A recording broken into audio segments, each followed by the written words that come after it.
আজকে ছুটির দিনের কথা মাথায় রেখে সহজ আর সুস্বাদু একটা মিল প্ল্যাটার তৈরি করে দেখাচ্ছি। পরোটা দিয়ে চিকেন চাপ আর সাথে অল্প একটু চাটনি। ছুটির দিনটা আমাদের সবারই অলস কাটাতে ভালো লাগে, আবার একই সাথে মনে হয় যে মজার কিছু খাই। সেদিনে আপনি ইচ্ছা করলে এটা তৈরি করতে পারবেন। প্রথমে মুরগির বুকের মাংস নিয়ে ফেলছি। আমি এটাকে আবার 4 ভাগ করে ফেলেছি, মাঝখান থেকে কেটে নিয়ে নিচ্ছি 1 কাপ মতো টক দই। এর সাথে 2 টেবিল চামচ আদা রসুন বাটা, 1 চা চামচ জিরে গুঁড়ো, 1 চা চামচ ধনে গুঁড়ো, 1 চা চামচ গরম মশলার গুঁড়ো। এখানে আমি ব্যবহার করেছি প্রায় 1 চা চামচ মরিচের গুঁড়ো, স্বাদ মতো লবণ, একটি মাঝারি পেঁয়াজ কুচি এবং কাঁচামরিচ কুচি। আমি পুরো মিশ্রণটাকে ভালো মতো মিশিয়ে ফেলছি।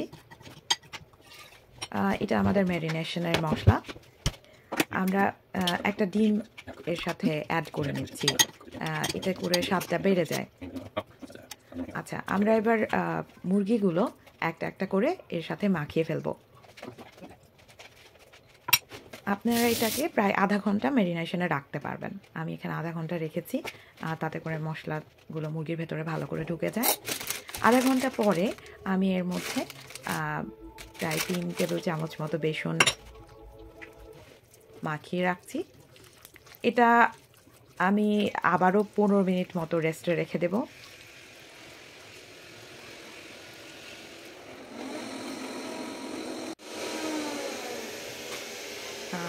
বেসন মেশানোর কারণ হচ্ছে আমরা যখন চিকেন চাপটা ভাজবো একটা খুব সুন্দর একটা ক্রাস্টি লেয়ার তৈরি হবে মুরগির মাংসের চারপাশে। এখানে আমি তেল অ্যাড করে নিচ্ছি এবং মোটামুটি 80 ভাগ হাই ফ্লেমে আমি মুরগির যে 2 পাশটা আছে 2 মিনিট করে 4 মিনিট ভেজে ফেলবো। এতে করে চারপাশে একটা শক্ত লেয়ার তৈরি হবে। 4 মিনিট পরে আপনি যেটা করতে পারবেন সেটা হচ্ছে চুলার ফ্লেমটা প্রায় অর্ধেকে নামিয়ে নিয়ে এসে বেশ সময় নিয়ে প্রায় 20 মিনিট নিয়ে আমরা 20 থেকে 25 মিনিট আমরা মুরগিটা ভেজে নেব। তাতে করে হবে কি, আপনার ভেতরে যে মুরগিটা আছে সেটা সুন্দর মতো সেদ্ধ হবে। এবার আমরা পরোটা বানিয়ে নিচ্ছি। আমি নিয়ে নিচ্ছি মোটামুটি এখানে 2 কাপ মতো ময়দা। প্রথমে 1.5 কাপ নিয়েছি, একটু লবণ অ্যাড করে নিচ্ছি, সাথে অ্যাড করে নিচ্ছি প্রায় 1.5 টেবিল চামচ মতো তেল, সয়াবিন তেল ব্যবহার করা হয়েছে। আমি একটু একটু করে ময়ান দিচ্ছি।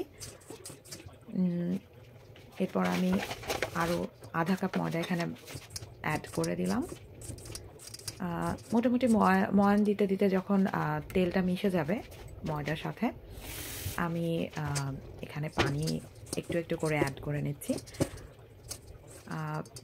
পরোটা আমার বেশ প্রিয় একটা খাবার, যাতে করে এটা সঠিক কনসিস্টেন্সিটা আসে ঠিক সেইভাবে আমরা পরোটার ময়ানটা মেখে নিচ্ছি।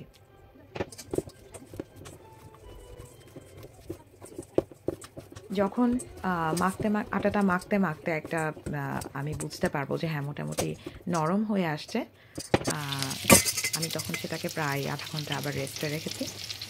এবার আমি পছন্দ মতো ভাগ করে ফেলছি পরোটাটা। তো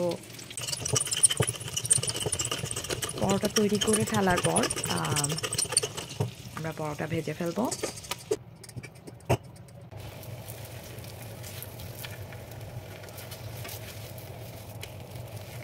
প্রথমে পরোটাটা তেল ছাড়াই সেঁকে ফেলার চেষ্টা করি। এই প্যানে আগে থেকে একটু তেল ছিল এবং আস্তে আস্তে পর্যায়ক্রমে অল্প অল্প করে তেল মেশাতে থাকি। আচ্ছা, এটা একটু বেশি পুড়ে গেছে কারণ আমার পরিবারের একজন সদস্য আছেন যিনি একটু পোড়া পোড়া ধরনের পরোটা খেতে পছন্দ করেন, তো এটা তার জন্য বানানো। আমি আরেকটা পরোটা এখানে বানিয়ে দেখাচ্ছি, যেটা কিনা স্বাভাবিক পরোটা, স্বাভাবিকভাবে এভাবে বানানো হয়। অল্প তেল দেওয়ার চেষ্টা করা হয়েছে কারণ বেশি তেল না খাওয়াই ভালো, যতটা কম পারা যায়।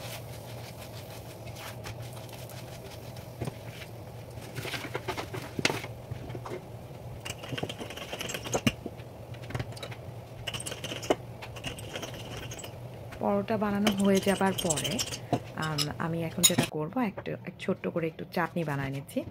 এখানে প্রায় 1.5 টেবিল চামচ মতো ধনেপাতা ব্যবহার করা হয়েছে।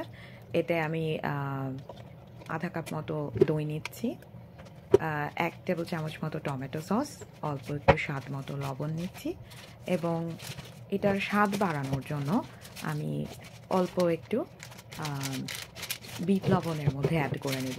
বিট লবণটা আপনারা চাইলে স্কিপ করতে পারেন, এটা ম্যান্ডেটরি না। সাথে দিয়ে দিচ্ছি একটু অল্প লেবুর রস। এরপর আমি চাটনিটা বানানো আমার হয়ে গেল এবং ফাইনালি আমি আমার আজকের মিলটা প্লেটিং করে দেখাচ্ছি। পরোটা, চিকেন চাপ এবং সাথে চাটনি। কেমন লাগলো জানাবেন।